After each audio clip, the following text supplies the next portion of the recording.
I hope you've been saving your nickels, dimes, and quarters. And I said, why is that? And he said, well, I just got the word from the doctor I have from 30 to 60 days to go. And so it's going to be between you and Molly here. And I thought, oh boy, I don't have that kind, don't have any money to speak of. I had just started getting settled in there, and so, well, it was a nice thought. And so the following June, Gary Porter, who was Marion's right-hand man, showed up down there, and that was the year, the first year that I showed my 1919 Excelsior. And so we were talking, and I asked him, I said, well, how are things going up there? And he said, oh my God, you wouldn't believe it. It is an antique motorcycle supermarket. He says Reynolds came down from Canada, Saskatoon. He had a big museum up there. He came down, he picked 10 of the choice mint originals, and then Eakins came up from Southern California. He picked up a half a dozen, and Lance Tidwell came and got some, and on and on and on. And I thought, well, I gotta know. So I screwed the jam nut down on my courage button, and I said, well, what about the Cyclone? And he says, which one? They're both still there. And I thought, what? And he says, well, yeah, they're way overpriced. And I said, what's overpriced? And he said, well, your choice, $1,500. And which back then was a ton of money. 1969. Yeah, yeah. And so, oh boy, I said, well, gotta have it. How about I call Molly? And he says, well, yeah, why don't you? So I called her that night, and she says, I've been learning about you. How you been? I told her, well, I've changed a whole lot of things. And she says, well, that's what Marion was saying. And she says, what's on your mind? I said, well, the Cyclone. She said, I'm not trying to grind you, Molly. $1,500 is a lot of money. It's more money than I have right now, but here's the deal. I'll run this by you.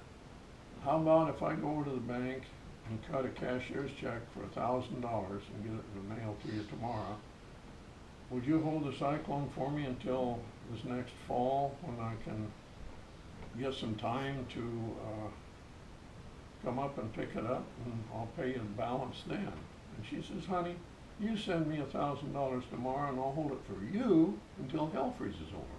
How'll that be? And I said, you got a deal. So I cut the check and shipped it to her, and then that fall I went up to settle up, and we got to the motel up there, and I called her at the house and told her we were in town, and she says, okay, well, go on over to the, you know where the warehouse is, where it's at. Yeah. She said, well, Gary will be there, probably 8:30 tomorrow morning, so go on over there, pick it up, and then on your way out of town, swing by and we'll settle up here, and I'll fix lunch for us. I said, hey, sounds good. So I went over and got the clone and loaded it up, and as I was finishing loading up, Gary says, hold it, I got something else over here. And there was a pile of small parts. There was a new front fender blank, and some miscellaneous stuff, pair of pedals and a sprocket and so on and so forth, for a model 12C Excelsior. And there was a little piece of masking tape on each one of these parts with my name on it. And Marion told Gary, he said, well, if I couldn't deal him out of that thing, the next best thing is see to it that he gets enough stuff to do a decent restoration on it. And he says, if and when he shows up to pick up his Cyclone, we'll give this stuff to him. So, but it gets even better. when we get out to the house, and oh, Molly, oh, she really hit it off with my my new wife then.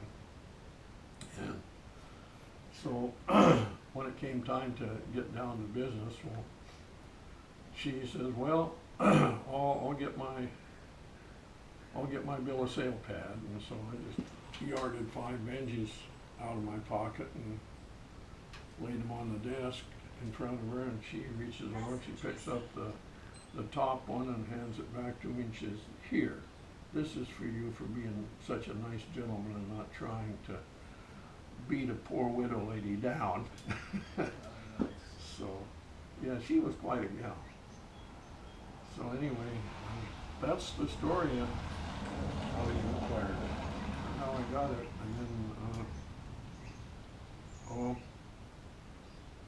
I moved down to Southern California after Bill Harrah died. Phil Hill called me, and I had gone out, Holiday Inns took over the auto collection, and they, the whole Harrah thing, corporation, and they regarded that auto collection as a big, fat, white elephant. And so they were trying to sell everything off, and get rid of it because, and as far as the employees were concerned, well, hey, we can hire college kids to come in and do what these guys are doing, and we'll only have to pay them maybe a third of what we're paying these guys. And so, yeah, you bet. So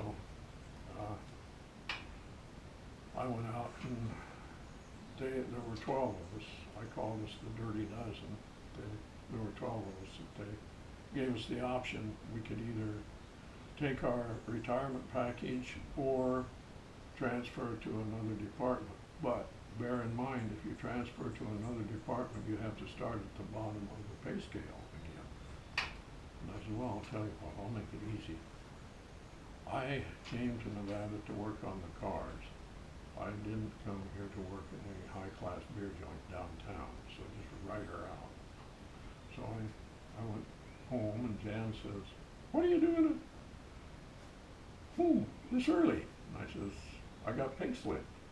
And about that time, before I could tell her anything more, the phone rang. It was Phil Hill. And he says, is this Lane Platter? And I says, yeah. He says, this is Phil Hill. We don't know each other. He says, we don't know each other, but I know of you, and I want you to come down. My partner and I would like for you to come down on our nickel and interview for a job. And he says, if you'll go to the airport, check at the United counter, you'll find that there's a round trip booked in your name. We want to talk to you. So I went down, and after 3 days whining and dining and seeing the sights and everything, we got down to talking numbers, and they came within a buck and a half of paying, starting me at 3 times what I was making at Harrah's. And Ken, Phil's partner, said, now bear in mind, that is just a starting figure. After you get accustomed to the way we do things, you'll find that we are more than generous. And he was right. When he finally retired and left, and I moved on, I was making $28 an hour, which back in the early 80s was good money. So then I moved down south and opened my own little hole in the wall. Doing what? Oh, started out upholstering classic and antique automobiles. I've got a scrapbook. I can show you some of the stuff I did. Mm-hmm. And then well, I hurt my back, and so I started rebuilding magnetos. And so I still do a few of those. In fact, I've got one that I just finished yesterday. Finished coil rewinding, getting set to test it and ship it sometime next winter. everything I do in that respect is on an as-needed basis. When I was doing the 19 Excelsior, which is right here in the shop if you'd like to see it. Oh, yeah. The magneto was